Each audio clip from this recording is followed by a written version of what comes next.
Жана сен Эже. байкатпай тартып алдың. Жок, аны байкабай калбадымбы? Эже, жана сөзүңүздү айтып коюңузчу. Жок. Эчтеке болбойт эже, эми ачуу чындыкты ал деген. Айтар. Мен ачкым тагып. Ачам чыгараттым. Эже айтат. Я байке, мына бул ташты көтөрөйүн деп атпайбы? Байке, көтөрөйүн десе, азыркы эркектер таш көтөрбөй эле машина айдап деле геморрой чыгып атат дейт. Автору ушул эже мына. Туура эле негизи азыр. Оор көтөрүп, оор кыймылдаса эле геморройлор чыгат. Ой, оор көтөрбөй деле чыгып атат эже негизи. Машина айдап жүрүп чыгып атпайбы силерге? Ооба. Таш көтөрсөңөр билбейм аны.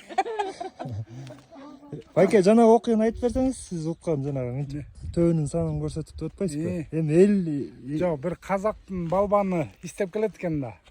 Кожомкул менен күрөшөм да, анан суу самырдан бир жеринен Кожомкулдун өзүнө жолугуп калат экен да.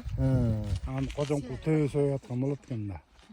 Анан ушундай Кожомкул деген балбан бар экен. И кайда айылда жашайт да, төбөнүн санын мого айылда жашайт деп көрсөт. Төбөнүн санын койдукунда мого айылда жашайт деп көрсөт. Кожомкулдун өзүнө жолуккан да ал.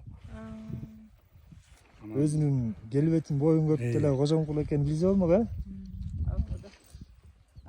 Айтылат ошо мындайраак өткөндөн билген депчи ошону Кожомкул деп.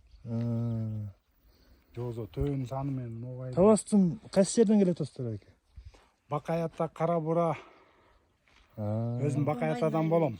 Чолпонбай деген айыл, Батырдын айылынан. Жакшы. Баатырдын айылынан, балбандын айылына келип калган түгөсүздөр, э? Өтүп барат, көрсөтүп коелу деп токтоп. Да артта эки машина келет. Жакшы.